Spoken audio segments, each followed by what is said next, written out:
Hello, thank you so much for watching and welcome to my Friday morning car confessional. It's about 10:15 and it's kind of a slow day at the office. The boss isn't in yet, so I thought I'd come out here and take 10 minutes. I'm sitting in my car and I'm calling this a coffee break, but I'm really going to film this video and kind of talk a little bit about things that have been on my mind, which now at this point is online dating.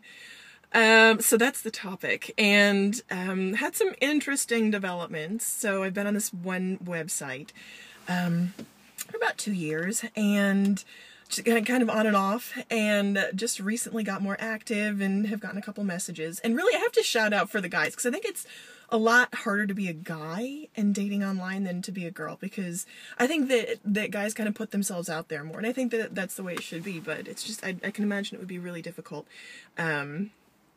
You know, in terms of rejection and just being more vulnerable. So I really give guys shout outs for being on there. But so what recently happened was I had gotten, there are 3 guys that I'm kind of chatting to and I thought were interesting that contacted me, and I really was grateful for that. Well, not say grateful, because, you know, if it works out, it's great for everyone, but I appreciate them taking the initiative, is what I mean. So there are 3 of them, and one I thought was cool. He lives in Pennsylvania, and he had this sort of solid, steady, reliable look about him from his pictures, and we had some of the same interests, and he reminded me actually of a guy at my church, and I was like, oh, he looks really neat. So we were kind of messaging back and forth, but I noticed he wasn't super articulate. His emails were kind of 1-2 word answers, and they seemed kind of a little bit stilted, and I was like, all right, okay, so maybe he's not kind of the most articulate dude. But then he got my name wrong twice. And the first time I was like, okay, well, maybe he was just reading quickly. He called me the wrong name. And my name's not difficult. It's just a little bit out of the ordinary, and it's easy to make a mistake if you're not looking at it. So the first time he got it wrong. The second time he spelled it wrong, and I was like, okay.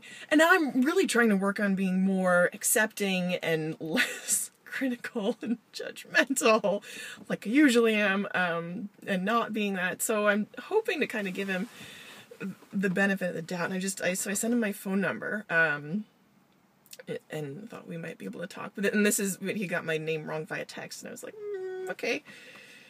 So again, I'm trying to be more accepting and give him the benefit of the doubt. So the second guy was a pastor, divorced, older, and kind of looks older, which whatever, people do. But he lives local, and he's like, hey, do you want to meet for coffee? And I was like, yeah, sure, let's, why not? I'll meet you. Why not?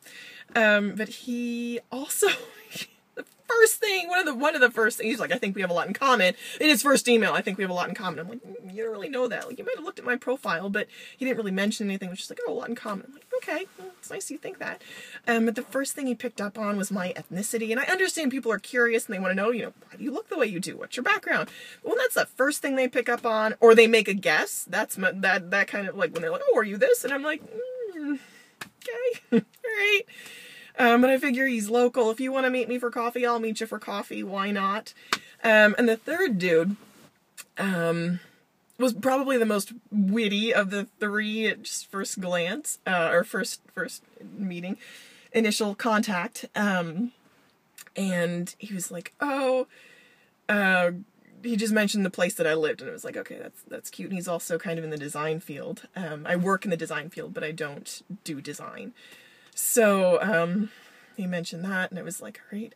But then I was reading his profile, and just from some of the things that he said, one of the comments he made was like, oh, it's really sad to watch women that are aging and in their 40s, especially if they wanted kids, and they're still on dating websites, and that's sad to see that. And I was like, okay, what's really sad is being trapped in a bad marriage with kids. That's really sad. But then I realized that I was being really defensive and hostile toward this guy that I don't even know. He's never done anything to me. I'm like, why am I being so hostile? So that's really something I'm trying to work on. I have a friend, at church who's her mantra is always to be patient, loving, and kind. And I'm thinking, all right, patient, loving, and kind, accepting. And these are things that I'm going to try to cultivate in my dating experience rather than being defensive and hostile and judgmental and critical like I normally am.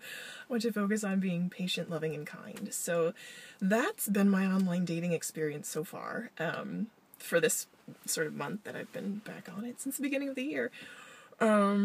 So will be interesting to see what happens after the weekend, or where the weekend leaves us. So thanks for watching, and I hope to check you out soon. Bye-bye.